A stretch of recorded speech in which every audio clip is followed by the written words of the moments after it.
Chapter 8: The Mysterious Brougham. That tragic evening was bad for everybody. Carlotta fell ill. As for Christine Daaé, she disappeared after the performance. A fortnight elapsed during which she was seen neither at the opera nor outside.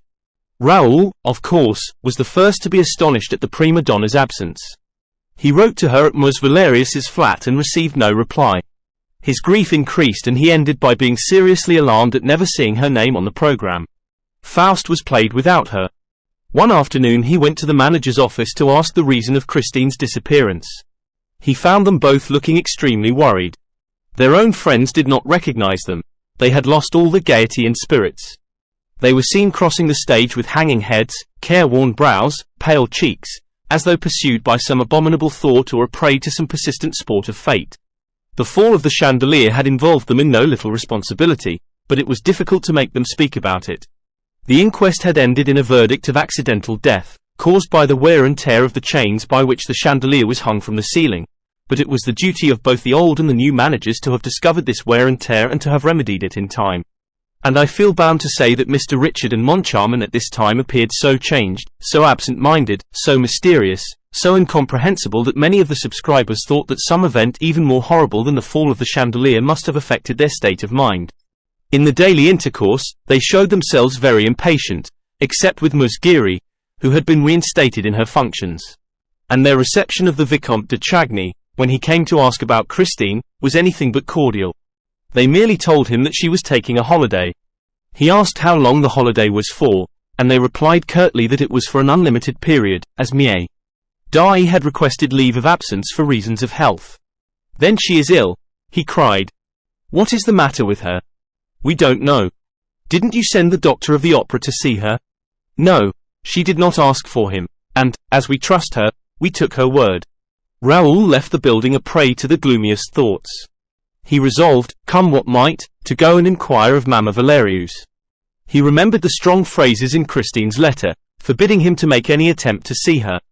But what he had seen at Perros, what he had heard behind the dressing-room door, his conversation with Christine at the edge of the moor made him suspect some machination which, devilish though it might be, was none the less human. The girl's highly strung imagination, her affectionate and credulous mind, the primitive education which had surrounded her childhood with a circle of legends, the constant brooding over her dead father and, above all, the state of sublime ecstasy into which music threw her from the moment that this art was made manifest to her in certain exceptional conditions. As in the churchyard at Perros, all this seemed to him to constitute a moral ground only too favorable for the malevolent designs of some mysterious and unscrupulous person. Of whom was Christine Daaé the victim? This was the very reasonable question which Raoul put to himself as he hurried off to Mama Valerius. He trembled as he rang at a little flat in the Rue Notre-Dame des Victoires. The door was opened by the maid whom he had seen coming out of Christine's dressing-room one evening. He asked if he could speak to Ms. Valerius. He was told that she was ill in bed and was not receiving visitors. "Take in my card, please," he said. The maid soon returned and showed him into a small and scantily furnished drawing-room, in which portraits of Professor Valerius and old Daaé hung on opposite walls. "Madame begs Monsieur le Vicomte to excuse her," said the servant. "She can only see him in her bedroom, because she can no longer stand on her poor legs." 5 minutes later, Raoul was ushered into an ill-lit room where he at once recognized the good, kind face of Christine's benefactress in the semi-darkness of an alcove. Mama Valerius's hair was now quite white, but her eyes had grown no older, never, on the contrary, had their expression been so bright, so pure, so childlike. "M. de Chagny," she cried gaily, putting out both her hands to her visitor. "Ah, it's heaven that sends you here. ... We can talk of her." This last sentence sounded very gloomily in the young man's ears. He at once asked, "Madam, where is Christine?" And the old lady replied calmly, "She is with her good genius." "What good genius?" exclaimed poor Raoul. "Why, the angel of music." The Viscount dropped into a chair. Really? Christine was with the angel of music? And there lay Mama Valerius in bed, smiling to him and putting her finger to her lips, to warn him to be silent. And she added, "You must not tell anybody." "You can rely on me," said Raoul. He hardly knew what he was saying, for his ideas about Christine, already greatly confused, were becoming more and more entangled. And it seemed as if everything was beginning to turn around him, around the room, around that extraordinary good lady with the white hair and forget-me-not eyes. "I know," I know I can, she said, with a happy laugh. But why don't you come near me, as you used to do when you were a little boy? Give me your hands, as when you brought me the story of little Lottie, which Daddy Daaé had told you. I am very fond of you, Raoul, you know. And so is Christine too. She is fond of me, sighed the young man. He found a difficulty in collecting his thoughts and bringing them to bear on Mama Valerius's good genius, on the angel of music of whom Christine had spoken to him so strangely, on the death's head which he had seen in a sort of nightmare on the high altar at Perros, and also on the opera ghost, whose fame had come to his ears one evening when he was standing behind the scenes, within hearing of a group of scene-shifters who were repeating the ghastly description which the hanged man, Joseph Bouquet, had given of the ghost before his mysterious death. He asked in a low voice, "What makes you think that Christine is fond of me, madam? She used to speak of you every day." "Really? And what did she tell you?" "She told me that you had made her a proposal." And the good old lady began laughing wholeheartedly. Raoul sprang from his chair, flushing to the temples, suffering agonies. "What's this? Where are you going? Sit down again at once, will you? Do you think I will let you go like that? If you're angry with me for laughing, I beg your pardon. After all, what has happened isn't your fault. Didn't you know? Did you think that Christine was free? Is Christine engaged to be married?" the wretched Raoul asked, in a choking voice. Why no, you know as well as I do that Christine couldn't marry, even if she wanted to. But I don't know anything about it. ... And why can't Christine marry? Because of the angel of music, of course. I don't follow. Yes, he forbids her to. He forbids her. ... The angel of music forbids her to marry. Oh, he forbids her. Without forbidding her. It's like this, he tells her that, if she got married, she would never hear him again. That's all. And that he would go away forever. So, you understand, she can't let the angel of music go. It's quite natural. Yes, echoed Raoul submissively, it's quite natural. Besides, I thought Christine had told you all that, when she met you at Perros, where she went with her good genius. Oh, she went to Perros with her good genius, did she? That is to say, he arranged to meet her down there, in Perros churchyard, at Dar's grave. He promised to play her the resurrection of Lazarus on her father's violin. Raoul de Chagny rose and, with a very authoritative air, pronounced these peremptory words. Madam, you will have the goodness to tell me where that genius lives. The old lady did not seem surprised at this indiscreet command. She raised her eyes and said, In heaven. Such simplicity baffled him. He did not know what to say in the presence of this candid and perfect faith in a genius who came down nightly from heaven to haunt the dressing rooms at the opera. He now realized the possible state of mind of a girl brought up between a superstitious fiddler and a visionary old lady, and he shuddered when he thought of the consequences of it all. Is Christine still a good girl? He asked suddenly, in spite of himself.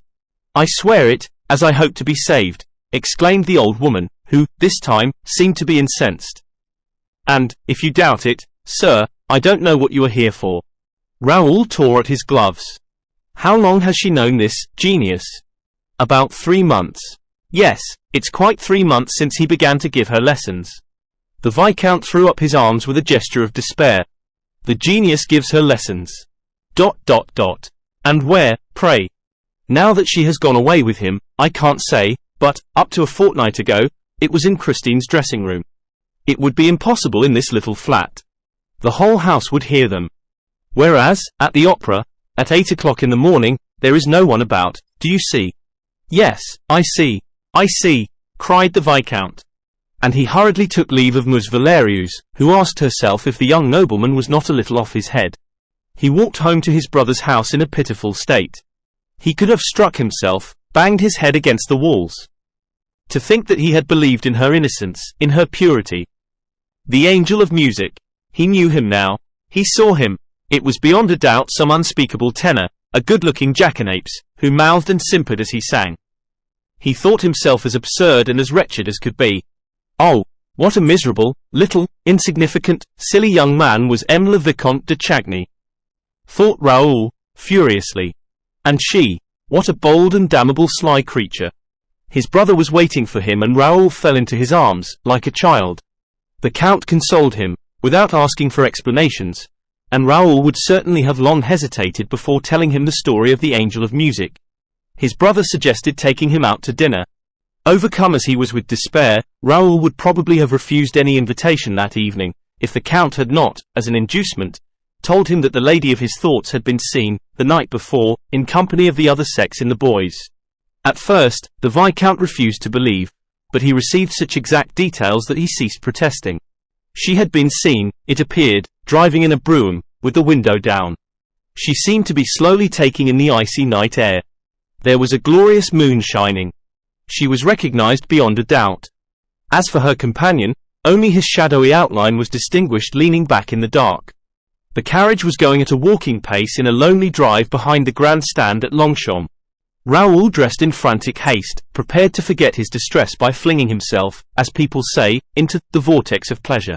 Alas, he was a very sorry guest and, leaving his brother early, found himself, by 10 o'clock in the evening, in a cab, behind the Longchamp racecourse. It was bitterly cold. The road seemed deserted and very bright under the moonlight. He told the driver to wait for him patiently at the corner of a near turning and, hiding himself as well as he could, stood stamping his feet to keep warm. He had been indulging in this healthy exercise for half an hour or so, when a carriage turned the corner of the road and came quietly in his direction, at a walking pace. As it approached, he saw that a woman was leaning her head from the window. And, suddenly, the moon shed a pale gleam over her features. Christine. The sacred name of his love had sprung from his heart and his lips. He could not keep it back. He would have given anything to withdraw it, for that name, proclaimed in the stillness of the night, had acted as though it were the preconcerted signal for a furious rush on the part of the whole turnout, which dashed past him before he could put into execution his plan of leaping at the horses' heads. The carriage window had been closed and the girl's face had disappeared. And the brougham, behind which he was now running, was no more than a black spot on the white road. He called out again, "Christine." No reply.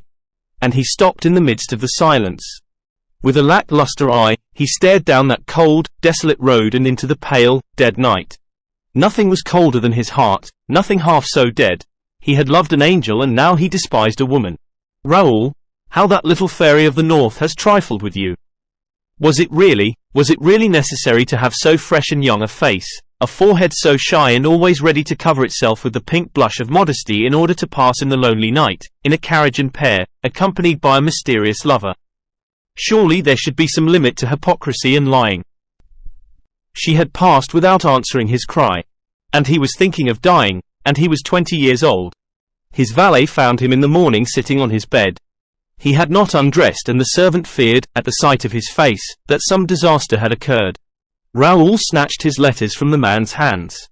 He had recognized Christine's paper and handwriting. She said, "Dear, go to the masked ball at the opera on the night after tomorrow.